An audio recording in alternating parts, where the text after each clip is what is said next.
नमस्कार, आप देख रहे हैं बिस्तक। मैं हूं रजत देवगन। शुक्रवार को जब ट्रेडिंग करने लौटे एक दिन की छुट्टी के बाद तो ट्रेडर्स थोड़ा कंफ्यूज थे कि किस तरीके से मार्केट्स बिहेव करेंगे। गिफ्ट निफ्टी बता रहा था कि जबरदस्त बिकवाली देखने को मिलेगी शुरुआती सत्र में। वैसे शुरुआत ठीक थी, उतनी बुरी नहीं थी जितना अमेरिकन संकेत या फिर जो हम एशिया बाजारों से संकेत ले रहे थे उससे समझ रहे थे कि मार्केट बहुत ज्यादा नेगेटिव खुलेगा। वैसा नहीं हुआ। 22,677 के लेवल पे ओपन हुए, लेकिन उसके बाद ना संभलने में मुश्किल हो रही थी। एक बार पुल बैक आया तो 22,726 ये आज के दिन का हाई है। उसके बाद फिर नर्वस हो गए और ऊपरी स्तरों पर दबाव बनता चला गया। फिर आई खरीदारी, 22,697 तक पहुंचे थे, लेकिन आज मूड नहीं था खरीदने का ट्रेडर्स का। ऐसा लगा क्योंकि 12 बजे के बाद जो भयंकर तरीके से टूटे हैं आज वन वे ट्रैक पे। 12 बजे के बाद बहुत स्ट्रॉन्ग बिकवाली इंडियन मार्केट्स पे आ गई। आज के दिन का लो लग गया 22,503, क्लोजिंग आई है 22,519, वीकली लो के आसपास जाके बंद कर डाला। 234 अंक खो दिया निफ्टी ने आज close to close. Nifty bank 422 अंकों की गिरावट के साथ 48,564 के लेवल पे बंद हुआ है और सेंसेक्स 793 अंकों की गिरावट के साथ 74,244 के लेवल पे बंद हुआ। तो डैमेज दिख रहा था स्क्रीन पे। जो गिर रहे थे वो थे HDFC bank, Infosys, L&T, Reliance, ITC मिलकर दबाव डाल रहे थे। सबसे ज्यादा दबाव तो इन्फोसिस और एचडीएफसी बैंक डाल रहे थे। 5 ही तो स्टॉक चढ़े हैं निफ्टी के आज, उसमें भी TCS, Tata Motors, Bajaj auto, Davis labs, Nestle यही कंट्रीब्यूट कर रहे थे। और यही है निफ्टी के टॉप गेनर्स, जिसमें डेविस लैब्स और बजाज ऑटो 0.25% के आसपास चढ़ गए। टाटा मोटर्स, टीसीएस, नेस्ले यहां पर कुछ एक्शन देखने को मिला और टीसीएस के नतीजे आए हैं बाजार बंद होने के बाद। इंपैक्ट पड़ेगा सोमवार को।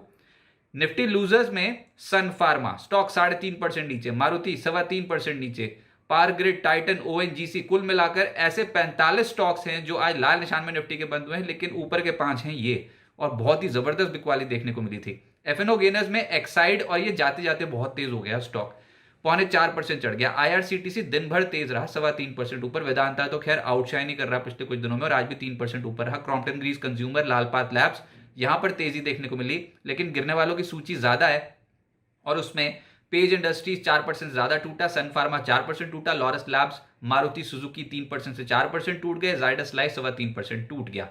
मिड कैप गेनर्स में न्यूलैंड लैब्स का नंबर आ गया 0.8% ऊपर। आयन एक्सचेंज 7.5% चढ़ा। हिंद जिंक गजब का एक्शन था, 7.5% चढ़ गया। आर्चिन केमिकल्स 6% चढ़ा। क्वेस्ट कॉप 6% ऊपर। रेपको होम, आईएसजीईसी 5.25% से 0.6% चढ़े हैं। केईआर इंडस्ट्रीज 5% चढ़ गया। महिंद्रा लाइफ स्पेस और सोना कॉमस्टार 4.25% से 5% ऊपर बंद हुए। लेकिन लूजर्स भी है और एक तो बिल्कुल ही डैमेज है पिछले कुछ दिनों से, वो है रिलायंस इंफ्रा में। आज भी ये स्टॉक 13% टूटा है। किर्लोस्कर ब्रदर्स 6% से ज्यादा टूटा। लाओपाला 6% नीचे, पॉलिसी बाजार 5% नीचे, इंडिया बुल्स रियल एस्टेट 5% नीचे, Vesuvius, Paisalo, Subex, PPL pharma, mid cap stocks की धुलाई हो गई आज। सेक्टर स्पेसिफिक पीएसयू बैंक्स और प्राइवेट बैंक्स, क्योंकि इंटरेस्ट सेंसिटिव स्पेस जो है बहुत फोकस में था और आज पीएसयू बैंक्स में दबाव। IOB, bank of Maharashtra, PSB, central bank, SBI, UCO bank, PNB, कहीं छुपने की जगह नहीं थी, सब पे दबाव था। प्राइवेट बैंक्स में city union bank, federal bank, axis bank ये दबाव में थे, 1% से 2% टूट गए। एचडीएफसी बैंक आज निफ्टी पे बहुत दबाव डाल रहा था। कोटक बैंक, आईसीआईसीआई बैंक में दबाव था। रियल एस्टेट स्पेस में जो बिकवाली आई उसमें प्रेस्टीज 4% नीचे, सनटेक, शोभा 0.3% नीचे, लोधा, ओबरो रियल्टी 1.5% से 2% टूट गए।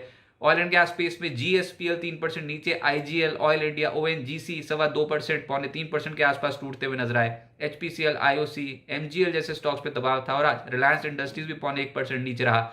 हेल्थ केयर में कहीं खुशी कहीं गम, लेकिन जो टूटे हैं वो है सन फार्मा 3.5% नीचे, लॉरस लैब 3.5% नीचे, जायडस लाइफ, एबॉट, एल्केम, सिप्ला ये सब स्टॉक्स पे दबाव था, लेकिन चढ़े भी हैं, जिसमें लालपात लैब्स 2.5% ऊपर, सिंजीन, मेट्रोपोलिस ये कुछ ऐसे स्टॉक्स थे जहां पर तेजी देखने को मिली। ल्यूपिन और डिविस लैब्स में भी आज के सत्र में एक्शन तेजी की ओर था। एफएमसीजी में जो दबाव में थे वो थे बलरामपुर चीनी 0.3% नीचे, वरुण बेवरेजेस 2.25% नीचे रहा। गोदरेज कंज्यूमर, मैकडॉवेल और आईटीसी, ब्रिटानिया, एचयूएल इन स्टॉक्स पे आज के सत्र में दबाव देखने को मिला। ऑटोज में मारुति सुजुकी आज 3% से ज्यादा सरेंडर कर गया। इसके अलावा TVS motor, hero MotoCorp, Apollo tyres यहां पर दबाव था, लेकिन जो चढ़े हैं उसमें एक्साइड 0.4% ऊपर, मदरसन 1% ऊपर, बजाज ऑटो और टाटा मोटर्स में तेजी देखने को मिली। भारतीय हेक्साकॉम की ऐसी मार्केट में बहुत ही जबरदस्त लिस्टिंग हो गई, अच्छी लिस्टिंग, और यहां पर 570 रुपए का इशू प्राइस था, उसके मुकाबले 755 रुपए पे ओपन हो गया 32.4% प्रीमियम के साथ। क्लोजिंग आई है 814 रुपए की, यानी कि लगभग 43% का रिटर्न लिस्टिंग डे वाले दिन भारतीय हेक्साकॉम के निवेशकों को मिला है। तो बहुत ही अच्छी लिस्टिंग कही जाएगी ऐसे मूड माहौल में। अब आगे क्या होगा, देखिए बाजार बंद होने के बाद कुछ आंकड़े आए हैं, मैक्रो नंबर्स और माइक्रो नंबर्स, जिसका इंपैक्ट डेफिनेटली देखने को मिलेगा। पहले महंगाई और आईपी के आंकड़े। भारत में मार्च में सीपीआई महंगाई 5.09% से घटकर 4.85% रही है। हम एक्सपेक्ट कर रहे थे 4.9%, तो ये ठीक आंकड़ा आया। फरवरी में भारत में आईपी की जो ग्रोथ रही है वो भी जबरदस्त रही है, 3.8% से बढ़कर 5.7%। हम एक्सपेक्ट कर रहे थे 6%, तो ये आंकड़ा भी ठीक आ गया, इसका इंपैक्ट पड़ेगा। दूसरा, टीसीएस के नतीजे ऑपरेशनल फ्रंट पे अच्छे हैं और टोटल कॉन्ट्रैक्ट वैल्यू भी बहुत अच्छी है। मार्जिन भी प्रोटेक्ट कर रखे हैं, 26% के मार्जिन टीसीएस ने दिए हैं Q4 में, तो वो नतीजे ठीक समझाएंगे क्योंकि ब्रोकिंग हाउसेस उतने बुलिश नहीं है आईटी सेक्टर को लेकर। अब इनलाइन नतीजे रह जाए या फिर स्लाइटली बेटर आ गए तो फिर आईटी सेक्टर से जुड़े जो स्टॉक्स है ना वो कहीं ना कहीं लाइमलाइट में रह सकते हैं। तो सोमवार के सत्र में जो फर्स्ट प्रेफरेंस रहेगी, जो ट्रैक होगा सेक्टर, वो रहेगा आईटी। इन स्टॉक्स पे देखना होगा क्या एक्शन रहेगा। अगले हफ्ते वैसे इन्फोसिस और विप्रो के भी नतीजे हैं और एचडीएफसी बैंक के नतीजे हैं और एचडीएफसी लाइफ, बजाज ऑटो, ये कुछ ऐसी कंपनियां हैं जो नतीजे पेश करेंगी। निफ्टी ने इस हफ्ते के सबसे निचले स्तर पर क्लोजिंग दी है, ये एक प्रॉब्लम एरिया बन गया मार्केट का। आज उम्मीद नहीं थी कि हम 22,550 के लेवल को तोड़ेंगे, उसके नीचे जाके क्लोजिंग दे दी, लेकिन कभी कभी ओवरसोल्ड हो जाते हैं। रिजल्ट सीजन की शुरुआत हुई है तो अभी बाजार एक रेंज में कामकाज करेगा, कोई बहुत बड़ी गिरावट या फिर कोई बहुत बड़ी तेजी की संभावना नहीं बनेगी।